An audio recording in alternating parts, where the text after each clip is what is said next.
ফেসবুকটা খুলি জীবনের সবচেয়ে বড় ভাবটা করছি, ঢুকলেও এর ভিতরে ড্রপ মারানির ভূত। এই ড্রপ মারানির ভূত আকাশ থেকে ড্রপ করিবার আগে এত মেসেজ ড্রপ করি দে।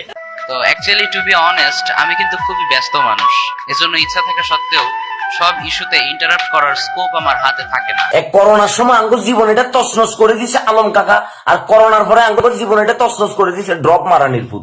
এই ড্রপ হুজুরের ড্রপের ঠেলায় সোশ্যাল মিডিয়ার ভিতরে কোনোভাবে থাকা যাইতেছে না। আইছে রে, তুই যে বললি, তুই যে এমনি করে মাইক এটা লই সামনে এমনি করে তাকাই তাকাই কথা কস, তোর সামনে এখন কন আছে তোর সামনে ভাইয়া? আবার তুই দেখলাম যে আরেকটা ভিডিওর ভিতরে বলতেছ যে কি যে আমার অ্যাসিস্ট্যান্ট আমাকে এসে জানাইছে তুফান মুভিতে এই হয়েছে, কেজিএফ মুভিতে এই হয়েছে। এ রে মন্দির ভূত। বাট বাংলা সিনেমার স্ট্যান্ডার্ড নামতে নামতে এখন এমন পর্যায়ে এসেছে যে পাশে গার্লফ্রেন্ডকে রেখে এ ধরনের সিনেমা দেখতেও লজ্জা লাগবে। ঠিক কিনা বলো যুবক ভাইয়েরা? তুই বলে হুজুর, তুই বলে